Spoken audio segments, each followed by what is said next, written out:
We have more breaking news out of Grand Forks. The total number of positive cases at LM Wind Power has now risen to 110.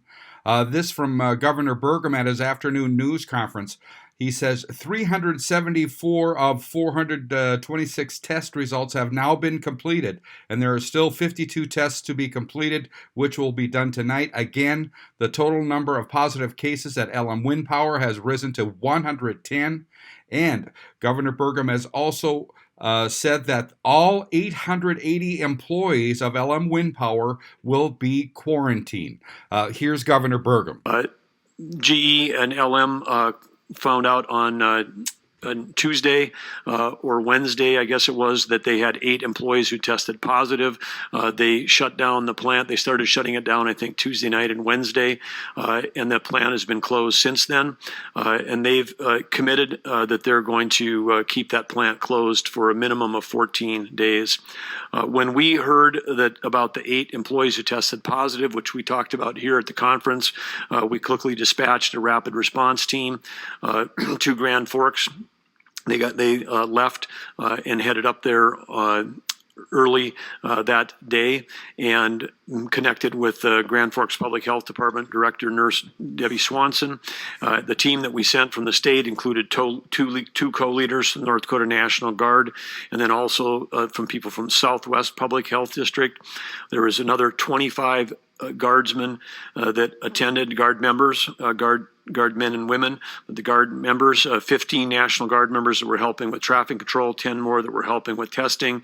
We had 6 public nurses that came over and helped from the Devils Lake District, 2 nurses from Grand Forks Public Health, 5 public health specialists from the CDC, 4 local police to assist in traffic control, and all the required equipment and supplies. So mobilizing a significant effort to get up there, and in conjunction with Grand Forks Public Health, the team conducted drive-through testing in the LM Wind Power parking lot on Thursday. 426 individuals that were tested in total. That exceeded the amount that we got done in the Stark County and Slope County tests earlier, which again was a good effort for us to build this sort of muscle, if you will, or this capability to do this. In terms of the testing that's been accomplished so far, of the 426 tests that were taken in the LM parking lot drive-through testing, 374 of those have made it through the lab. Results confirming 88 positive cases associated with LM Wind Power, and of these 88 cases, 66 of those were in today's count, so that means 22 of them came after midnight. There are an additional 22 cases that were confirmed either by local testing at Altru with the on-premise testing that is now being deployed, and so that's how we get the up to the 110 number.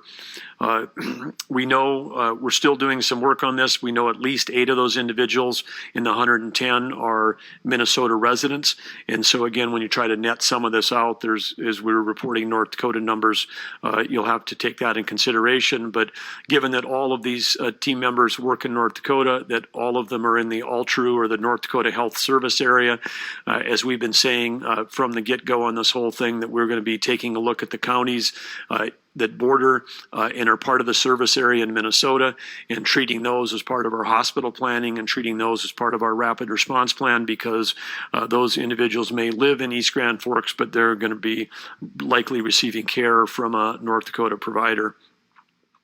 The final 52 tests that are not yet run through the lab will be completed by this evening, and then we've also been following up, of course, with a extensive contact tracing, and we'll know exactly how many team members, how many household residents and others that they may have had close contact. The individual case investigations will continue and be ongoing, but in conversation with Debbie Swanson today from the Grand Forks Public Health Department, we've got over 20 people deployed working specifically just on LM contact tracing, and we'll bring more resources to bear as needed.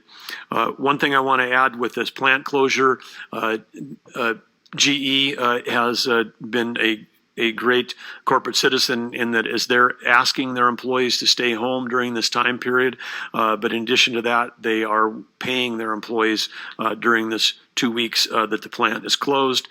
They're also doing thorough plant cleaning that's already been started. They're doing that while the plant is closing. But there's a key piece of news here, which is that given that quarantine and isolation are critically important at this juncture to prevent further spread, therefore as authorized by North Dakota law, State Health Officer Mylan Tufte today is issuing a quarantine order for all LM Wind Power employees. And then we say all, this would be all those that worked in the plant, whether they've tested positive, tested negative, or not been tested. And again, we want to, for the public, want to help people understand, particularly since there's been a lot of talk in our state and nationally about reopening. We've also said that we could be open, it could be next August, it could be next November, and you could have an outbreak like this. And if we have an outbreak and we want to stay open, then we have to do the targeted approach. And the targeted approach is that we come in and we make sure that we identify those positives, those who have had close contacts with positives, those household members with positives, and then those people either self-isolate voluntarily, or in this case, are covered under a quarantine order. We know that that in a city the size of Grand Forks, if you got this many positives and this many potential team members, that we could have rapid spread. And again, we had to put that out today. It cannot be delayed because it would jeopardize the local ability to control the community transmission of this contagious disease. And again, we've talked